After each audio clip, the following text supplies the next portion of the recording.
It's strange looking back to think of the first time I saw her. Just a girl standing by a roadside bookstall, flipping through pages as if the chaos of the city didn't touch her. Back then, she was only a passing moment, a face I thought I'd never see again. Yet somehow, that single glimpse became the first thread in a story I didn't even know was being written. From that day on, the day she told me I had stolen her heart, she was no longer the stranger who had once caught my eye in the middle of a busy street. She was my partner, my confidant, my love. The days that followed were different, not because the world had changed, but because I had. I started noticing things I'd once overlooked: the way her eyes softened when she listened, the faint lines at the corners of her mouth when she smiled, the way she would absent-mindedly hum a tune when she was lost in thought. We began building a rhythm together. Coffee on quiet mornings, walks along the riverside in the evenings, long conversations that stretched late into the night. Sometimes we'd talk about the big things: dreams, fears, the future. Other times, it was the small, unremarkable things that filled our hours. It didn't matter. Every moment felt like another stitch pulling us closer together. I learned that she had a tendency to stop and watch the world when something caught her attention: a street performer, a sunset, a child chasing a balloon. I learned that she loved thunderstorms but hated loud fireworks. I learned that she could spend hours in a bookstore and still feel like she hadn't seen enough. And she learned about me. She learned how I liked my coffee too sweet, how I always noticed the smell of rain before it started, how I'd stop walking just to listen when a certain song played somewhere in the distance. She noticed my habits, my silences, my ways of carrying things I didn't say out loud. Some days, I'd catch myself watching her from across a room, remembering that first moment when I had no idea who she was or how she laughed or what her voice sounded like. I'd think about how easily she could have remained a passing face, a what if I'd carry quietly for the rest of my life. And every time, I'd feel that same quiet awe that somehow we had found our way here. I still don't know exactly what it was about her that drew me in that first day. Maybe it was the calm she carried in the middle of noise. Maybe it was the way she seemed to be part of her own world, yet still fit perfectly into mine. Or maybe it was something deeper, something that had nothing to do with logic at all. But I do know this: she was always meant to find her way into my heart. The city hasn't changed. It's still loud, still restless, still impatient. But when we walk through it now, her hand in mine, the noise feels distant. The chaos can't touch us. There's a kind of peace that comes from knowing you've found your person, the one who turns strangers into soulmates and moments into memories. And every time I see her, whether she's laughing at something I've said or quietly reading with a cup of tea in her hand, I feel it all over again. That pull, that certainty, that quiet truth that started the very first day I saw her. She's no longer a stranger. She's home. The metro station was chaos in motion. Trains rumbled in and out, their brakes screeching in sharp bursts that echoed off the tiled walls. Announcements crackled over the loudspeakers in a voice that was both urgent and bored, warning passengers to mind the gap. The air smelled faintly of damp concrete and strong coffee, carried in by commuters who clutched paper cups like lifelines. I was halfway down the stairs to the platform, adjusting the strap of my bag, when I saw her. She was on the opposite side of the crowd, walking toward the escalator. The people around her were all rushing, elbows forward, eyes on their phones or the train clock above. But she moved differently: steady, unhurried, like the frantic pulse of the station didn't reach her. Her steps were measured, her shoulders relaxed, as if she were listening to music no one else could hear. For a moment, the sea of people parted just enough for me to see her face clearly. She wasn't smiling, but she had the same calm presence I remembered from the street that day near the bookstall. Her hair was loose this time, falling freely down her back, and her satchel hung at her side like before. It was her. A rush of recognition went through me, unexpected and sharp, like seeing a dream bleed into reality. I don't know why I felt it so strongly. Maybe because I'd thought about her more than I should have since that first sighting. Maybe because the city was too big for moments like this to happen by accident.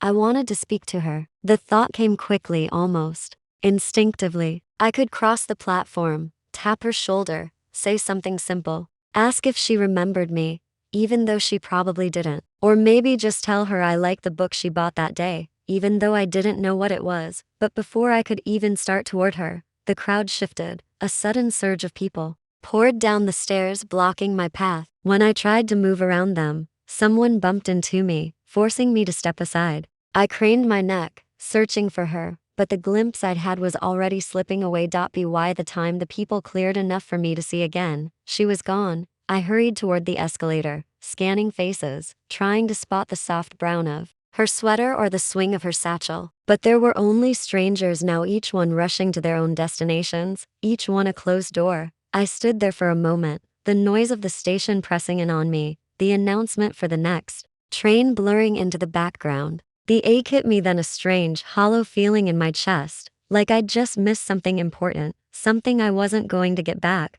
Maybe it was foolish to feel that way. She was just a woman I'd seen twice now, someone I didn't know, someone who might not even remember my face. And yet, the memory of her walking through that crowd untouched by the rush, moving with that quiet grace, stayed with me. I boarded my train when it arrived, letting the doors close behind me. The city rolled past the window in smears of gray and light, but I wasn't really seeing it. I kept replaying the way she had moved, how she seemed to belong to a slower, softer world that existed just beyond everyone else's reach. It was only a glimpse in the crowd, but it was enough to make me realize I wanted more than just glimpses. Rain had been falling steadily since morning, draping the city in a silver haze. The streets glistened with puddles, umbrellas bobbed in every direction, and the air carried that damp, earthy scent that only came after a long stretch of rain. I had been walking for almost 20 minutes, my coat buttoned tight, when the familiar glow of my favorite coffee shop came into view. It was a small place,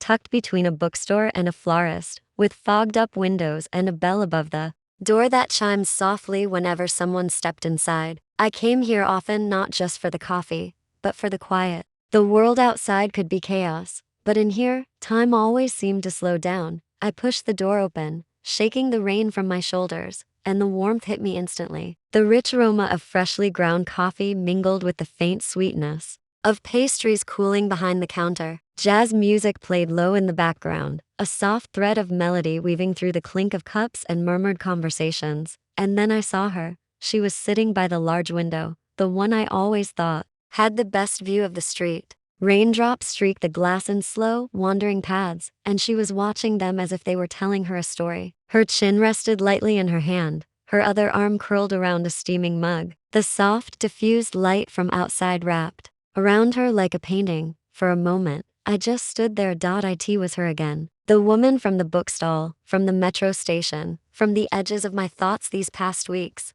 Seeing her here, in this quiet, rain-wrapped corner of the city, felt impossible and inevitable all at once. The seat across from her was empty. My pulse quickened, my mind instantly running through 100 possible outcomes, awkward silences, polite refusals, or, if I was lucky, a conversation that would finally bridge the gap between us. I almost turned toward my usual spot at the back, afraid to disturb whatever peace she had found in that moment. But something in me refused to let this chance pass. I took a breath, walked over, and said, "Is this taken?" She looked up, her eyes meeting mine. There was a flicker of recognition there. Maybe she remembered me, maybe not, but it didn't matter. She smiled, and in that instant, the rain outside could have been sunlight for how warm it felt. "No," she said, shaking her head. "Please." I slid into the chair opposite her, my coat still damp from the walk. Up close, I could see the way the steam from her cup curled in the air, the faint reflection of the rain-speckled street in the window behind her.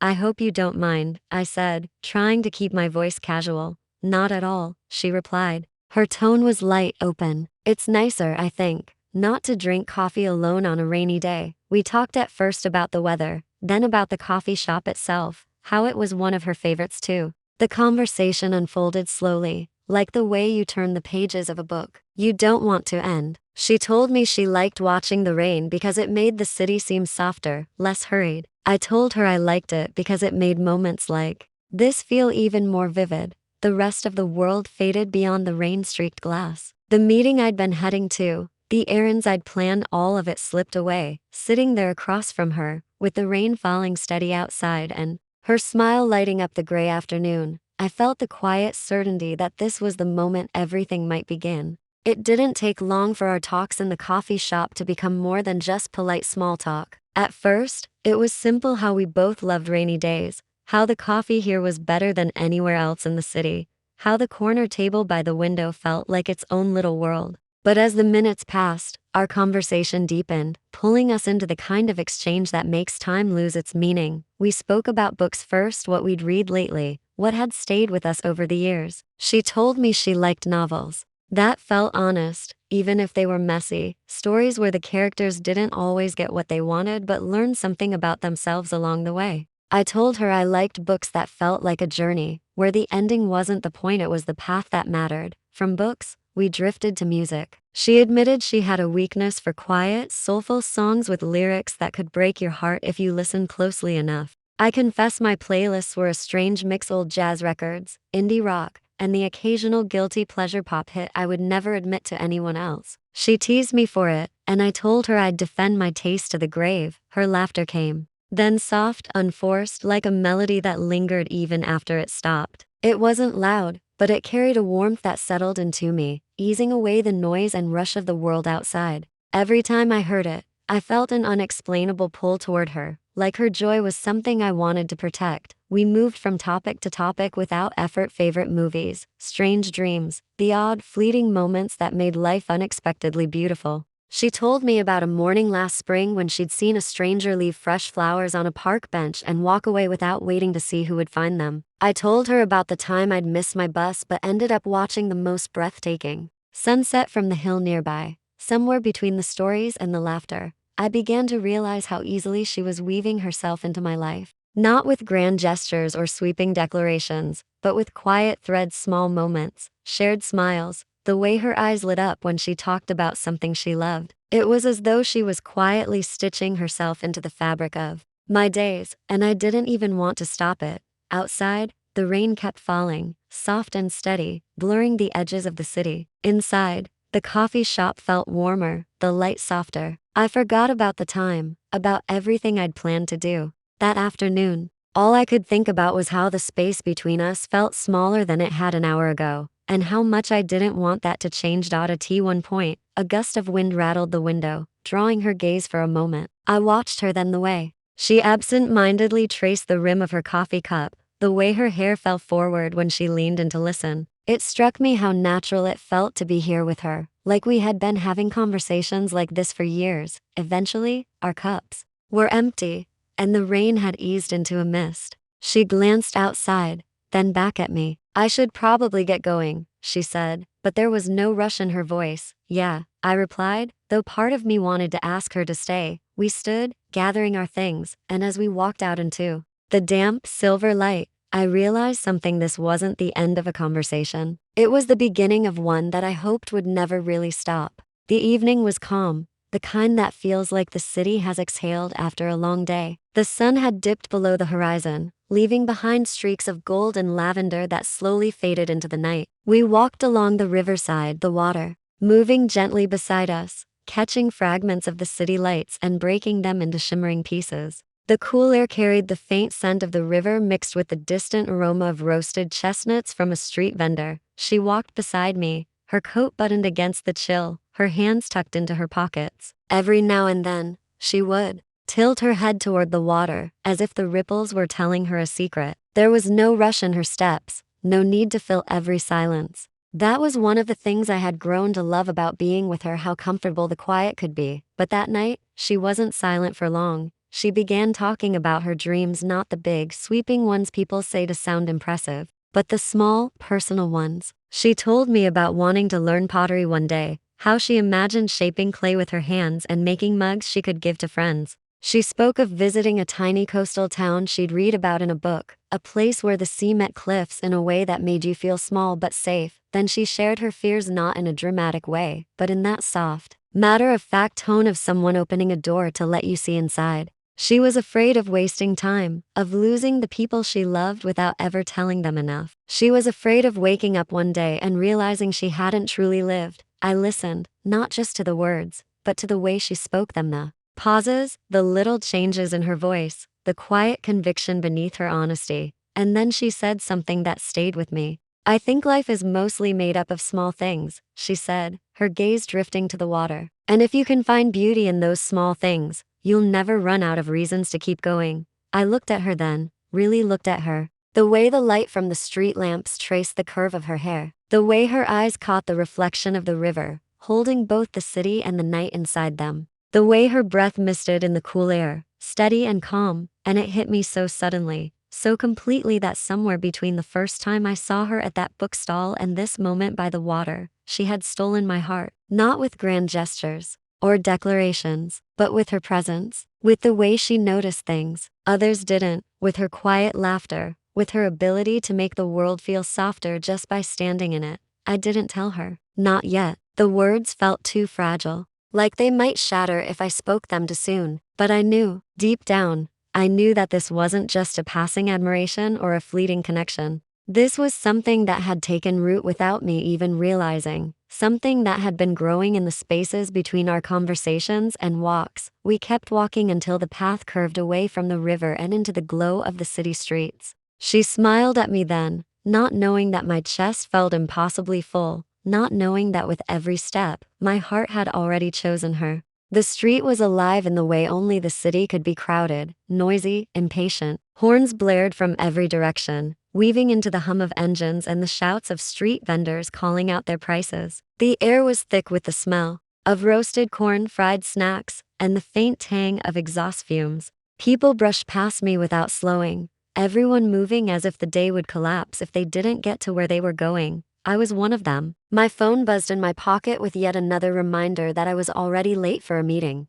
My pace quickened, my mind juggling excuses I could offer when I arrived, and I was so focused on threading through the mass of strangers that I almost didn't notice her. Almost. She was standing near a small roadside bookstall wedged between a tea vendor and a shop selling phone cases. The stall was little more than a table covered in a faded cloth, piled high with worn novels, poetry collections, and magazines whose corners curled from years of being thumbed through. She was flipping through one of the books, her fingers moving over the pages with the kind of attention most people reserved for something delicate. Her head was bent slightly forward, a loose strand of hair falling across her cheek. The world around her moved in fast, jerking lines, but she was still, as though the noise and rush didn't belong to her. Her clothes were simple faded jeans, a cream-colored sweater, and a small brown satchel slung across her shoulder. There was nothing loud or attention-seeking about her appearance. And yet, in a street overflowing with color, sound, and motion, my gaze found her like a magnet finding metal. I slowed without meaning to. The sounds of the street dimmed,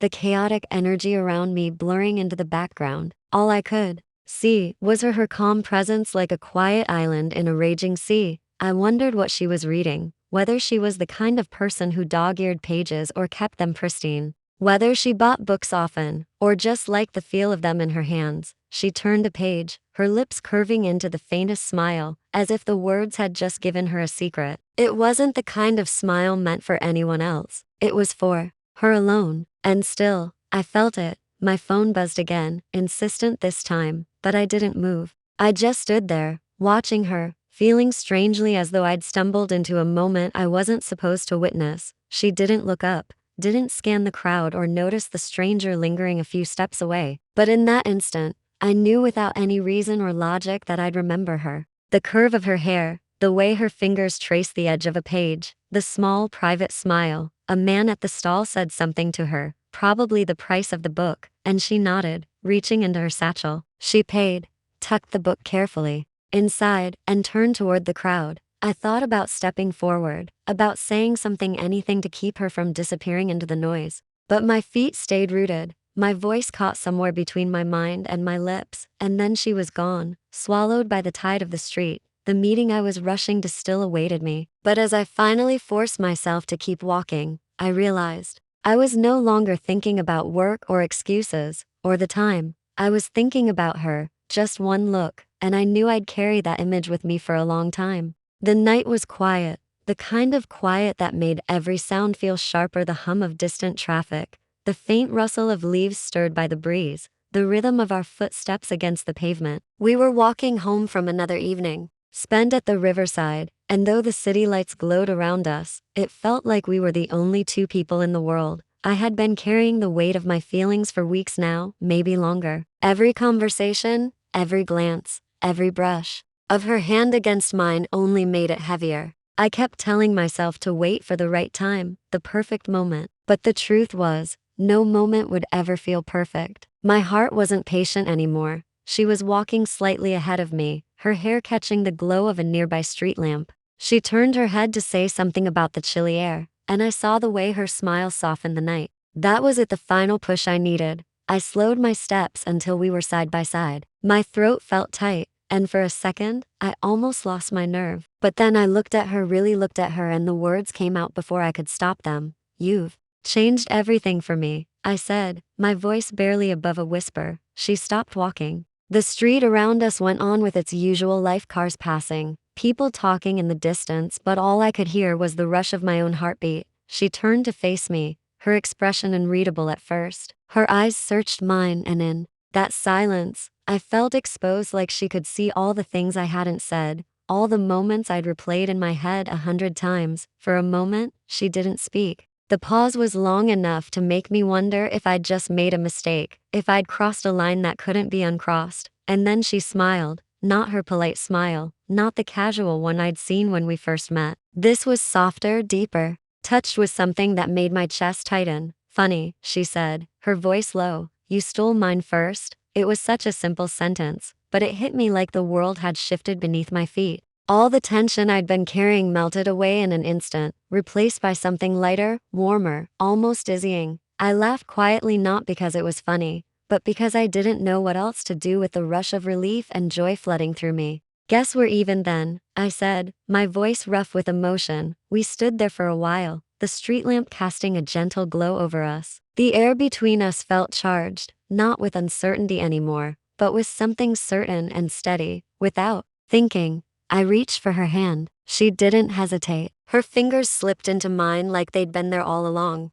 We began walking again, slower this time, as if neither of us wanted the night to end. The world around us kept moving, cars, voices, the distant rumble of a train, but it all felt far away. All that mattered was the quiet pressure of her hand in mine, the knowledge that we were no longer just circling around something unspoken. That night, I went to bed replaying her words over and over, and each time I heard them in my mind, I felt the same thing, like my life had been moving toward this moment all along.